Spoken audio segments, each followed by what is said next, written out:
Hello, I am Simulator Deck and welcome back to Simulator Deck London Bus Simulator. This is OMSI 2, the London add-on map, and I can tell straight away by looking at what's on the screen in front of me that this was one of the earlier snippets that I recorded of the London Bus Simulator adventure that has been the last few episodes. I can tell that because of the navigational displays that are at the bus stops, and also because I've seen that there's been some glitches already. Hopefully those glitches are now few and far between. I know that in the previous episodes things have been running pretty good, as a matter of fact, and I am looking forward to, in a few episodes time, as we see one massive glitch there, and then the bus just disappears and the cars just disappear, and that's not what I want to see. But this is pretty much what would happen at times before I change some settings, and certainly if this appears like this, and if this does exactly this when I get back to recording episodes, as a police car just disappears into thin air, I'll be very unhappy, because I spent a little bit of coin in basically doubling my memory so things like this can happen. If I can run Microsoft Flight Simulator in 2021, hopefully this will be running OMSI 2 a lot better. This episode will be consisting of a few shorter clips as we see another bus just disappear into thin air, and it's also going to be a little bit of a story time about my life around buses, growing up in Western Sydney and now living in the Hunter area of wow, that was an interesting view, the vortex, living in the Hunter area of New South Wales. So I thought we'd try, for the moment, a night service. A lot of the action you've seen so far in the previous 5 episodes have been during the day. I actually read and watched some YouTube videos as I was trying to work out the problems that people were experiencing with OMSI and also the map. A serious suggestion was received, and it worked. If possible, to run your buses during the middle of the day, say around 12 noon, something like that, because that's the time that you would get the best results when you're recording. Hopefully with my updated computer, that's not going to be so much of an issue going forward. So I'm hoping to do that. And also the navigation displays that you can see on the screen, they're original OMSI. That's how the original OMSI used to help people navigate around the streets. And you can agree that while they can be helpful, they can also be confusing, and also they're ugly, because in real life you don't have massive signs like this above bus stops telling you that you know where each particular bus stops, or if you can park there on a layover or not, or, as we'll see up ahead, how you can turn, where you can turn, etc. So I have purchased a new to me navigation system, which is now available from the Steam Marketplace. So it looks like proper modern day navigation, even though I do have the AI drivers on. You know, I tried really hard in the first couple of episodes to go the right way, and it wasn't until I turned this navigation on that I realised, and by watching some videos as well, realising that I was going indeed the wrong way. So hopefully we'll be departing shortly, and just as I say that, the the bus disappears and another one arrives. So as I mentioned, I grew up in Western Sydney. I was born in the mid-70s, and I was really first introduced to buses, I guess, in the 80s. I started school in 1980.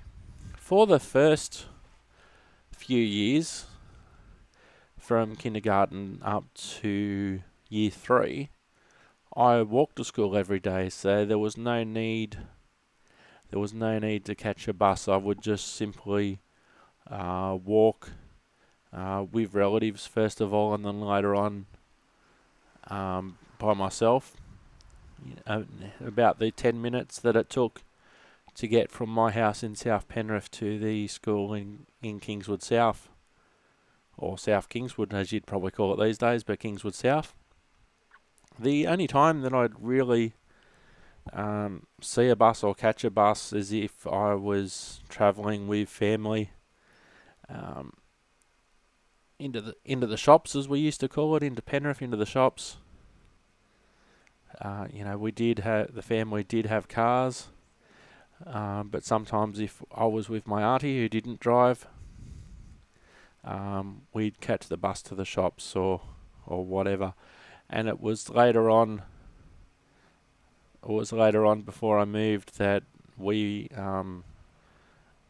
actually lived on. They changed the bus routes in South Penrith, and we actually lived on the bus route. So every half an hour to an hour, you'd see a bus going by, and as it was for a lot of the time that I was living there in South Penrith, you could only catch, it was a loop service, so you could only catch the bus in the one direction.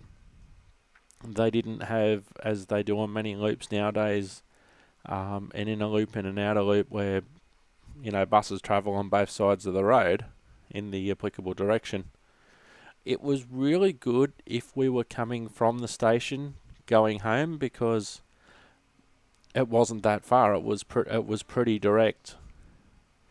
It was pretty direct from the station to where I was living at South Penrith, near South Penrith shops. But if you were going into Penrith, then it was a lot longer. You'd go more into towards South Penrith. You'd head towards South Penrith shops at Southlands, over towards York Road and that sort of thing, and then you'd come in. So it was a lot longer going to the station than what it was coming from the station. Then when I was about 8, was I about 8? Yeah, I was about 8, I guess. Year 4, moved to, depending on who you talk to, either Lemon Grove or Penrith. In North Penrith, we were there. And for many of those years living there, I was again living on a bus route. I walked to school the majority of the time. However, sometimes, because I was always within the 1.6 kilometres radius of the school, so I didn't qualify for free bus travel. But sometimes, if I wanted to sometimes I wanted to get the bus, and I'd have to pay for it, and that was fine. And then I worked out on one of the school buses, and I was mainly just doing it because I wanted to ride the bus, and I was going to school, so it was all good. I'd actually be at the start of the school bus route, and so we'd end up going through places like Cambridge Park, Cambridge Gardens, and that sort of thing, and then eventually got to school. Of course, I'd have to leave earlier to get the bus, but just catching the bus and seeing other kids and stuff, that was exciting to me. It was mainly catching the bus that was exciting to me. And then later on, my auntie and uncle lived at Kingswood, and so I was able to catch the bus to go and see them from school. particularly like on a Friday afternoon, for instance. And so I figured out this was mainly in high school at this point. I'd often catch the bus. I'd often catch the bus home, even though there was no need to. And again, I was within the radius. Oh, we got some trains. I was in the radius, so I had to pay, but I'd do it just to get the bus. And then there were other times when my auntie and uncle were living in Kingswood. I'd catch the bus. Directly from school to the house or to the flat, and I was actually not allowed on a train by myself until I was 16. But catching a bus to or from school, that was fine. Sometimes I'd stay over at my aunties and uncles' flats, and then I'd be able to get the bus to school from Kingswood, go via Cambridge Park, and then the bus went to school and that sort of stuff. And so that was cool. And I can't remember exactly when, but the route was changed. So the routes were changed, and so when I was still living there for many years, I was actually on one route. Oh, we got some nighttime buses. I was living on one route, and I was about a two blocks, if that, from another route. So if I just missed, say, the 785, if I just missed that, sometimes I'd be able to wait, and I'd be able to catch the 780, and that sort of stuff, and that was cool.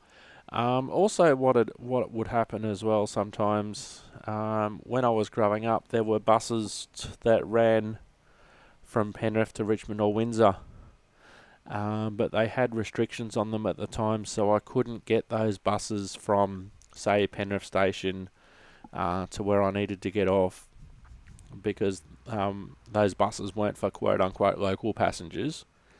But there's been changes in contracts since then, so I did have the opportunity. Usually the Windsor buses, they were another option that I had. So if I just missed a 780 or a 785, I had the I think it was a 678. I had that as an option as well. It usually worked really well at the coming from the station, because I'd have a choice of 3 buses to get home. When I was growing up, as I mentioned, I wasn't allowed on a train by myself until I was 16. So every so often, it was usually my auntie and I, because she didn't drive, and so she had to go into Sydney, do some paperwork and that sort of thing. And so we'd go along, and we'd catch the bus to the station, and then we'd get the train into Sydney. And I think we usually got off at Town Hall, or sometimes we'd change at Central and we'd get off at Museum and that sort of stuff. And if it was me being me, I'd want to, stay in the city for a while and that sort of thing. Come home an alternative way, or catch a ferry or something like that. And sometimes we did, but not often. But it was usually a case with my auntie. Okay, we went in, we did what we had to do. We maybe got something to eat. Oh, that bus clipped that fence, something shocking. And it's AI driving. It's not me driving.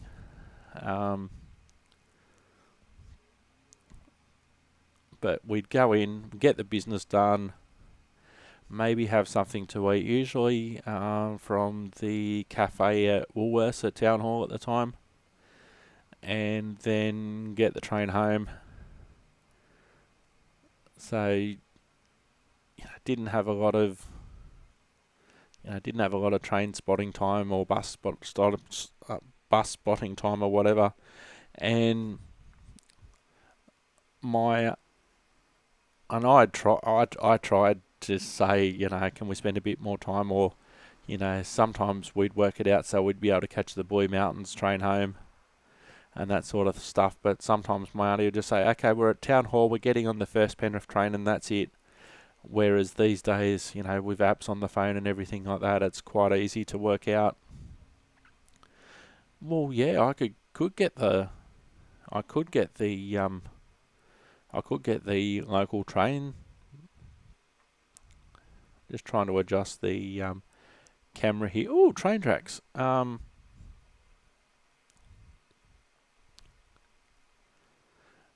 We could get the local train, but if we get the Boy Mountains train, that'll be a bit more comfortable. We'll only get there 10 minutes later. I've done that on many, many occasions. But yeah, I love buses, and another thing about buses as well is that when I was at school, sometimes you'd go on a school excursion, and so you'd have to get the bus, or sometimes if it was a trip to Sydney, you'd get the train, and that sort of thing. In Year 7, first year of high school, was the traditional bus trip to Canberra in the middle of winter in Year 7. I think we spent 2 or 3 days down there, and so it was 3 or 4 hours in a bus and that sort of thing, and that would be really cool. And then up until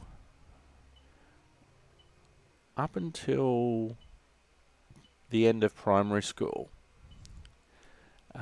we didn't travel a lot for school sport, because primary school we didn't really compete necessarily against other schools, but sometimes when it came to rugby league, for instance, we did. But we were only playing against other Penrith schools, so we didn't have far to travel, and we'd usually walk down to the Oval or whatever. But I think it was about Year 8 or Year 9, things changed, and they decided that if we were going to school sport, we had to be taken on a bus. If it just wasn't across the road or on the school grounds, we had to be taken. We had to be taken on a bus, and I can remember, I think it was Year 7, Year 8, when I had indoor cricket for sport. That was before buses. So we had the situation. We just basically walked to whatever you were doing, if it was the cricket oval or, in my case, the indoor cricket centre. And I made sure that you could go from the school to my house, then to the indoor cricket centre, and still be on the way. So I'd go home, have lunch, because school sport was Wednesday afternoons. So have lunch and then go to school sport, and then I'd ride my bike to the indoor cricket centre. Whereas I think it was about Year 9 upwards, that all changed, and even if you were going locally, you had to get the bus. So that was a case of, didn't matter where it was. And as I got older and I was playing in some of the teams that were representing the school, we travelled further, because we were in the same zone as a lot of the Boy Mountain schools. So there was us, Penrith High. Interestingly enough, schools such as Jamison High and Cambridge Park High, even though they were close to us, they were in a different zone. They were in the St Mary zone, whereas my school was in the Boy Mountain zone, so Springwood High, Nepean High, Katoomba High, for instance. And if we were going to Katoomba, say about an hour and a half bus ride from Penrith, we had 3 periods in the morning, then we had recess, then there were 2 periods between recess and lunch, and then there was lunch, and often lunchtime was spent travelling to wherever you were playing sport. But if you were playing Katoomba High at Katoomba, you would often have to leave after recess, so you wouldn't have period 4, period 5. You'd be on the bus because you'd have to allow the extra time, and you were back a bit later, usually from Katoomba, and Katoomba did the same thing when they came to us as well. And so, those trips, those sporting trips, were pretty good. And then of course, as I got older and I was allowed to go on trains and buses and ferries and that sort of thing, one of the things growing up, which you don't seem to get anymore in Sydney, because a lot of the buses are run in the same colours, doesn't matter where they are, because it's all under government contract, whereas before there were the quote-unquote government buses, which were blue and white, and then there were the private buses, which was everyone else. And so, there were 2 different ticketing systems and all of that sort of stuff, depending on what bus you were on. And when I was on the train going to Sydney, you'd always feel like you had arrived in Sydney itself when you saw the blue and white government buses. Now, I've spotted a train here, so we're going to try and do some train spotting at the same time. Lots of train videos, by the way, including from London on Simulated Irk, Train Simulator, and Train Sim World, SimulatedIrkGaming.com, Simulated Irk on YouTube. Lots of different playlists there. So if you want to see some train action, you can. Train episodes, by the way, are released on Thursdays. Buses, trams, trucks on Tuesdays, and planes on Fridays. So you really felt like you were heading towards Sydney, and when you saw those blue and white government buses, not necessarily the case now with a lot of the buses, but not all of them. Yeah, I've definitely gone into train spotter mode, haven't I? Whereas in 2021, they're all under government contract, and so most of them are blue and white. Not all of them. And I know that's something that bus fans and bus spotters, enthusiasts, call them what you want.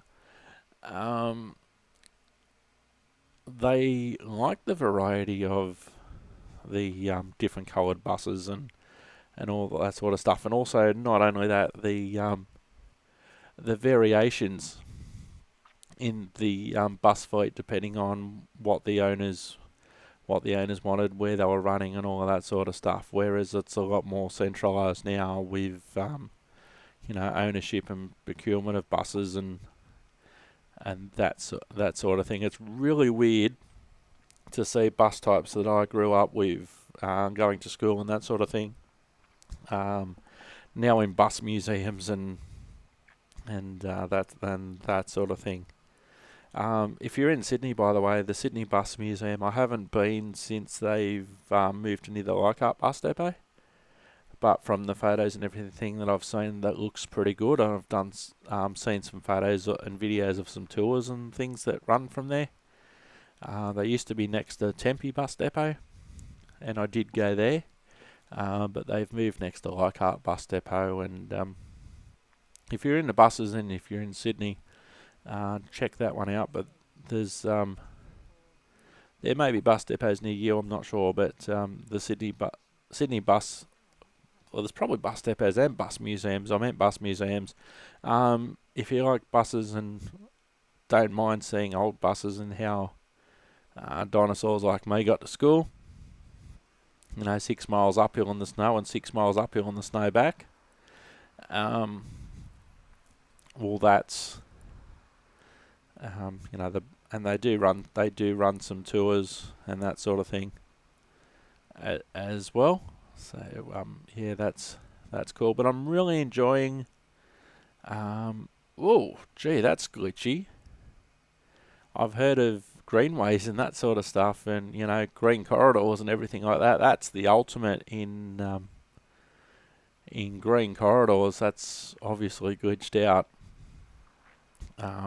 If I remember, I actually have to use that for the oh, there we go. We've driven through a grass wall on this occasion. Hopefully now we're back on the straight and narrow. But this was obviously, oh, there's one of those weird building glitches that I was talking about a few episodes ago. This clip was obviously recorded very early on in owning the London map. And so you'd be driving along, and then all of a sudden you'd see these buildings. And the first time I didn't want to drive into the building because I thought I'd damaged the bus. And then I knew that it was a glitch, and it was actually somewhat entertaining to see where you would end up, and that's exactly where we've ended up on this occasion. Hopefully the new computer parts and boosting the memory and all that sort of stuff has helped, and I think there's been a couple of updates that have gone since this has been recorded. Yes, not very realistic. Entertaining, yes. Annoying, also yes. And I have mentioned before, it's like running a bus with a new body but an old engine and old everything underneath, and that's pretty much OMSI these days. As of the date of recording, the 21st of February 2021, when I'm recording the audio, there's still no release date in relation to Bus Simulator 21, which you'll be able to see on Simulated Irk when that comes out. Oh, there's a glitch beside us. There's obviously a double-decker bus in front of us, and there's a lady sitting upstairs. She looks to be just sitting into, pardon me, into thin air. But hopefully these glitches will be a thing of the past. So this is a way that you could tell that this was an earlier episode that I recorded. Just look at the people levitating in the air that are obviously supposed to be in a bus in front of us. And the Sainsbury's that just somehow just happened to be in the middle of the road. And then this block of units that just happened to be in the middle of the road. And then just this blank wall. And is that supposed to, I think that's supposed to be the driver. Hey driver, you doing alright? This is obviously the interior view with the passenger sitting in the front seat of the bus, and that's the bus driver who's somehow out of uniform. As I said, entertaining yes, frustrating yes. If I was in a single decker bus, the seat that the camera was just sitting in, the front seat near the driver, was a good one, because in a way you felt like you were driving the bus, and also if the driver was up for it, it'd be a good chance to have a chat. You know, some drivers are, some drivers aren't, and yeah, I know what that's like. Is he gonna? What's he doing here? This is entertaining, I do have to say. And I know that when I'm on a bus now, and being in the transport industry myself, and you know, sometimes I'll catch the bus if I'm in uniform, and sometimes I'll wait up. Because now I don't even have a car, I just have a moped. Oh, we've got our bus back. So I'll catch buses often,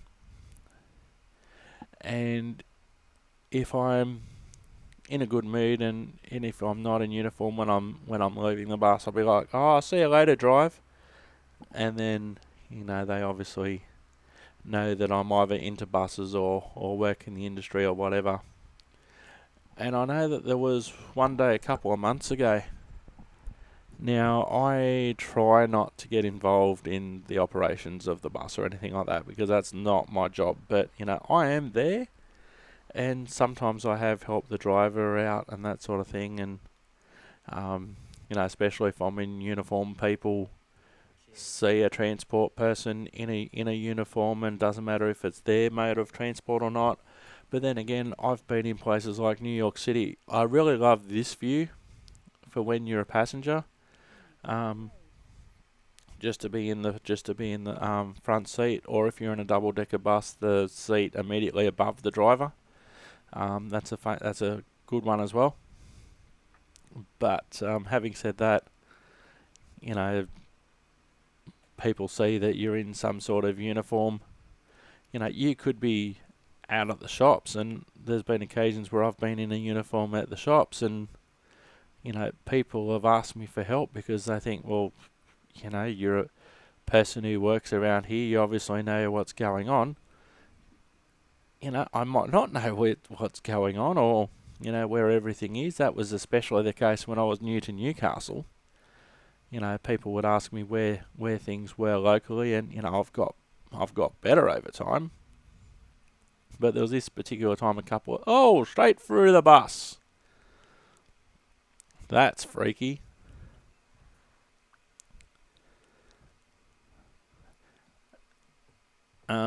Couple of months ago, and sometimes what I like to do as well, especially during the certain global pandemic that I'm trying not to mention, it's a lot easier to socially distance if you're down the back of the bus. And so on this particular occasion, there was something down the back of the bus that was very, very noisy and very, very loud, and it was only happening, say, when the driver accelerated or whatever. And so when I got off the bus, I just said to the driver, I said, you might want to check the back of the bus because I don't know exactly what it is, but something doesn't sound right.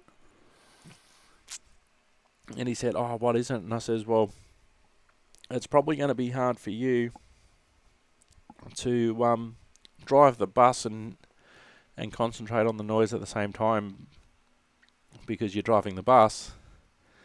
But it's usually only when you're accelerating around a corner.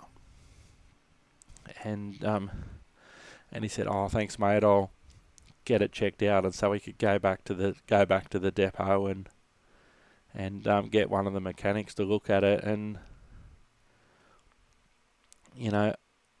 I made it clear with my use of language that while we're not same team, we're pretty close to same team, if you get what I mean. And I said I'd appreciate it if you were travelling with me and something happened and you told me as well. So that's why I'm telling you, because obviously like the driver on this bus is concentrating on driving the bus, and they can hear what they can hear from where they are on the bus. Now, if there's a loud noise coming from the back of the bus, they may or may not be able to hear it. So, and what the driver does with that is up to them. Ultimately, yeah, it is up to them in the end. And I don't treat these things lightly. Whereas, there's a whole other group of people who might be down the back of the bus. They may hear the same noises as me, and because they're not in that mindset, or quite frankly, sometimes they just don't care. Well, it's the bus driver's driving the bus. They must know about it or whatever.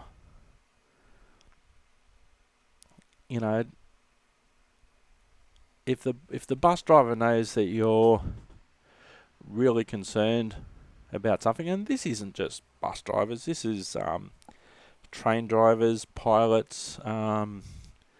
I know of and I have people that I, consider friends with, even though they live in other countries, that are in particular jobs. Like I know an airline pilot, for instance, and he's spoken about the fact that sometimes when a passenger's on a plane and they spot something that's not quite right, they don't want to bring it to anyone's attention. They might not want to bring it to anyone's attention because they might think that, the pilots might think less of them, or, it's not serious, or the pilots have got it under control, or whatever, or the passenger just might think that they're wrong. But from what I've heard from different pilots around the place is that they would much rather someone tell them, and then they check it out or whatever and go, oh, okay, that is the case, and they'd rather know about it, or we know about it or whatever. But they would rather, and it's as I said, it's the same with buses, it's the same with trains. You'd much rather, because you don't know the background of the person making the report. The person could be a nervous flyer, and so they might not understand why this is happening or why they can hear that noise. And so if they talk to the pilot and they go, oh, when you were taking off, it made this noise, and then this flap came up from the wing, and the pilot could say, oh mate, thank you for letting us know, but that's totally normal. That's what happens. You should expect to see that, but thanks for letting us know. And then on the other end of the scale, you got plane enthusiasts and frequent flyers and that sort of stuff, who they know what is ordinary because they've made so many flights. A lot of them know. A lot of enthusiasts know so much about the operations that they know what's going on, and then they know that, hey, this is something unusual. This is something that the pilot, the train driver, or whatever needs to know about. And I know, personally for me, I'd much rather someone tell me about something and I have a look at it. And obviously I want it to be nothing, but if it's not nothing, I'm glad that they've told me about it, and so I can get something done about it. Did you see that lady just get on the bus while it was moving? That's a known issue apparently. But yeah, we'd much rather know something that you've spotted as unusual, rather than just ignore it and then something happens and nobody knew about it. Because as high tech as transport is in the 21st century, doesn't necessarily mean that everything gets picked up by the computers.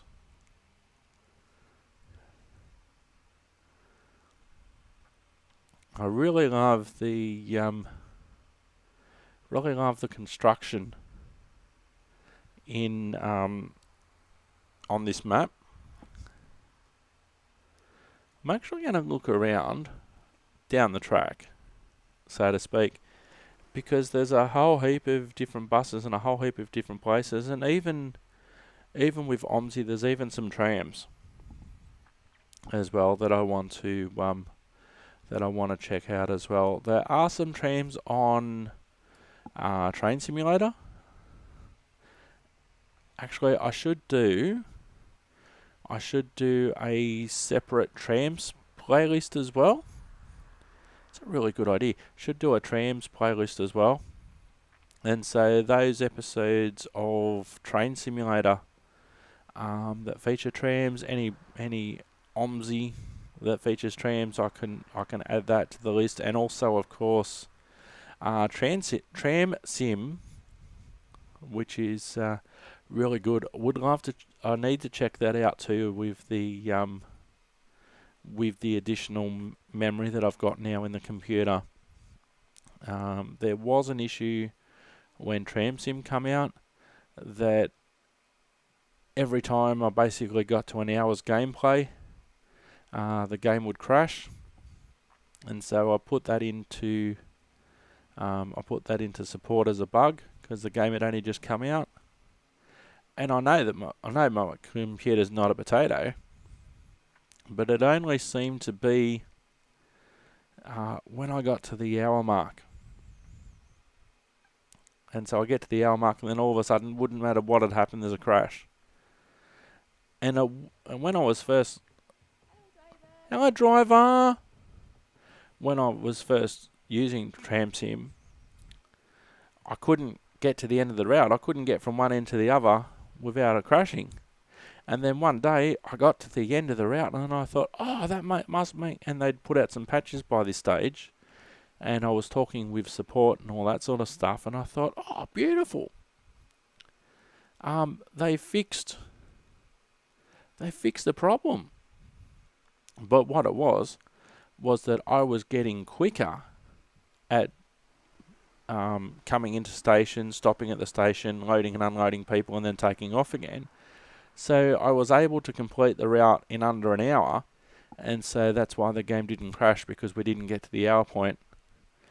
And I learnt that when I tried to do a return trip, and then it's like, oh, it's an hour,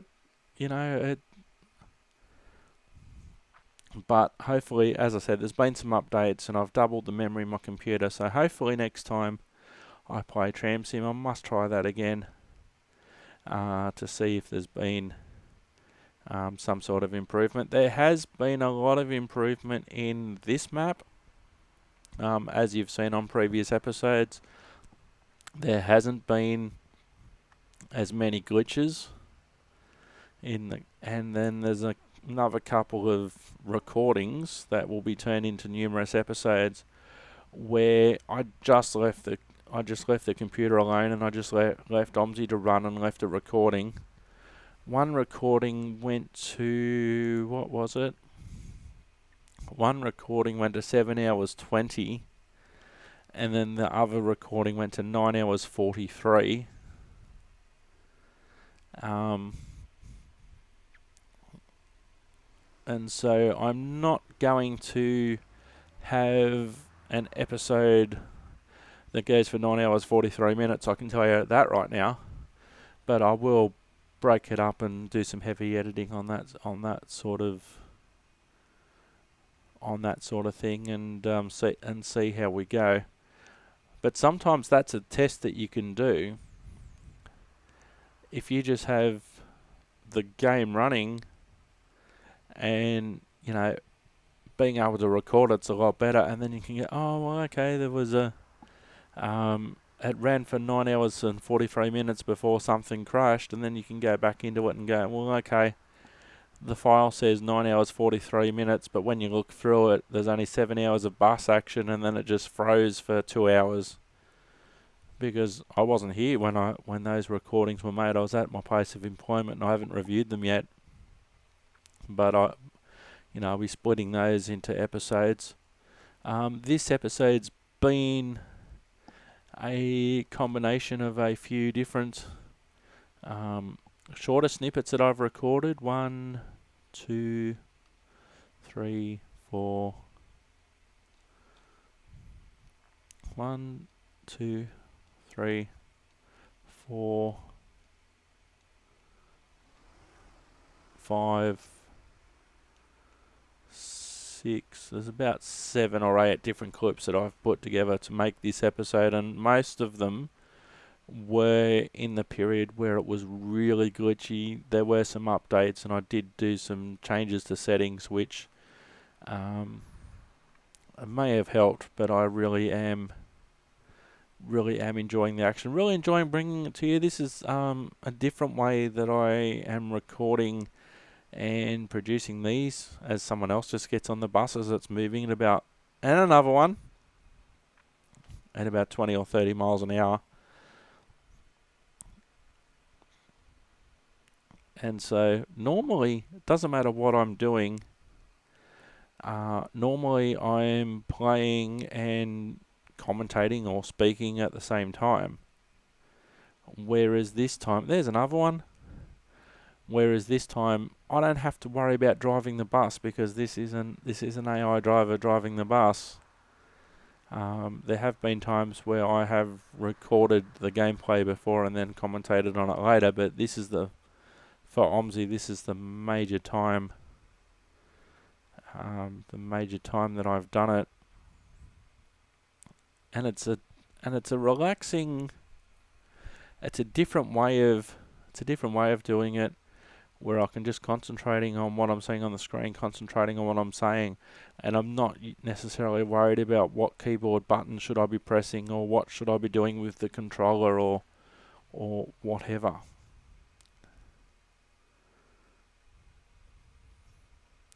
So I think this is the end of the 159.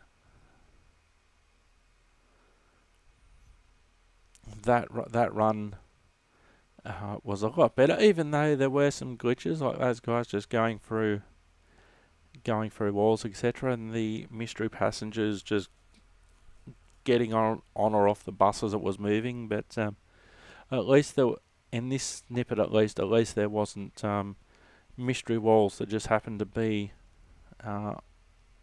in the middle of the road.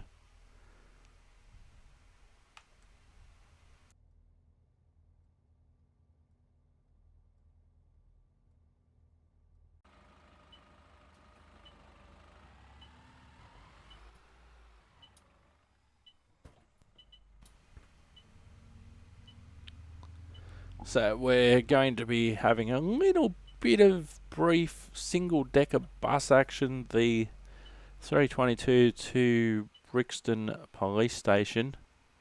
You can see the bus there. Sometimes it feels really weird when you're in London and you're on a route where they don't get double-decker buses. And then I know that there were some times where I was in places in the UK that weren't London, and I was surprised to see that they actually did have double-decker buses, which was quite interesting. What was that name of that show that I watched on YouTube? They were about the Scarborough double-decker buses, and it was like a 6-part series on YouTube, and it really highlighted double-decker buses in places that weren't London.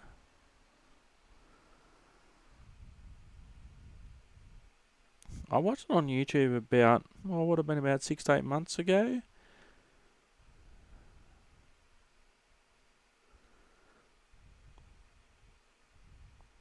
See if I can find it briefly as we're waiting for the bus to go through traffic.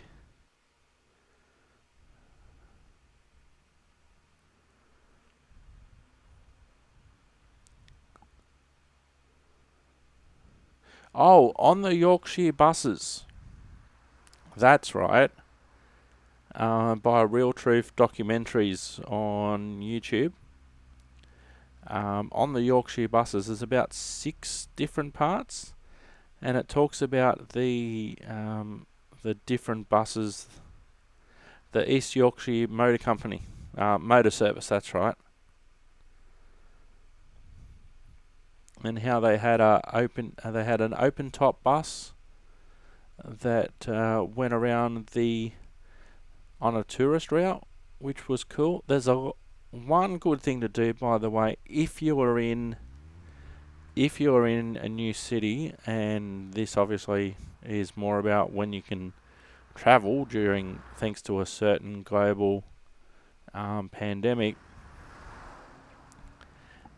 If your city runs, or if the city that you're going to runs a bus tour, like a hop-on, hop-off bus tour, do that, because that's really... Oh, that bus just disappeared into thin air. If you can do a bus tour, one of those hop-on, hop-off ones, more often than not, they're double-decker buses, but not always. Sometimes they're single-decker buses. Sometimes they're buses that look like trams. Sometimes they're also an amphibious duck that can drive. San Francisco in particular had some where you can go on a bus route, but it's also it's a combination of a mixture between a boat and a car or a truck. And so you drive around, and then you go into the water, and then you're basically a boat.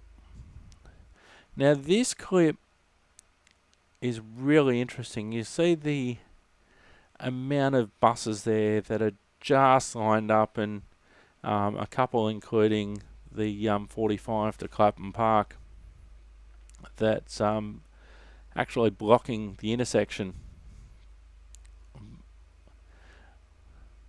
But you can see there's an ambulance there, and there's a mini as well with the checkerboard colours on the roof. But this one was really interesting. I don't think that I'll run it for its entirety, because this clip goes for about 10 minutes. The buses simply don't move. There's a whole heap of them. There's about 10 buses there. You can see them all just lined up, one behind the other, behind the other, behind the other. So the buses basically don't move. Now the Route 45 to Clapham Park that you can see in front of us, that's an AI bus that I'm just happen to be focused on. And those buses don't move. But the cars on the right hand side of frame, where the Mini Cooper is and the ambulance is behind that, those cars move. And then you see old mate on the left hand side in the black car. I think that's a black London taxi. He's optimistically got his right hand indicator on, thinking that he's going to get through that gap sometime soon. Buses seem to be going okay in the other direction, but not just in this direction. Interestingly enough, the buses are in probably the middle lane or the left lane, and there's a lane to the right that's totally vacant. I can't see at the moment what's in front of the 45 to Clapham Park there that you can see, but I couldn't figure out why these buses weren't moving. I couldn't figure it out for the life of me. Now, and because the collisions are turned off, the ambulance just goes through, and he gets stuck there. He gets stuck there for a minute. But they go through. But the buses, for the whole time that this clip goes on, the buses don't move. And sometimes this is what happens with roadworks or whatever, or there's a police operation or whatever the case may be, that a street's closed or there's any number of things. But to see that many buses, just wow. See if I can count them. 1, 2, 3, 4, 5. Oh, there's at least 10 there that I can see that are all just lined up. One of the entertaining but also annoying glitches that are out there. Anywho, I've been Simulated Irk. You've been wonderful. Thank you very much for joining us. Over the next few episodes, we'll continue on with this gameplay from OMSI London, the add-on London map that I'm calling London Bus Simulator, because it just rolls off the tongue so much better. If you like buses, there's also bus action, mainly on Bus Simulator 18 for the moment. Bus action comes out on Simulated Irk on Tuesdays, as does buses, as does trams. Trains come out on Thursdays and planes on Fridays. And ambulances, by the way, if you're interested in ambulances and emergency services, speaking of having that ambulance there, I also do emergency services role plays, and they come out on Mondays. Lots of information, simulatordirtgaming.com, and also Simulator Dirk on YouTube. If you haven't yet, please give me a like and a subscribe. That would be awesome. Anywho, I've been Simulator Dirk. You've been wonderful. Don't forget now, stay safe out there, and we'll see you next time. Thanks for watching. Bye-bye for now.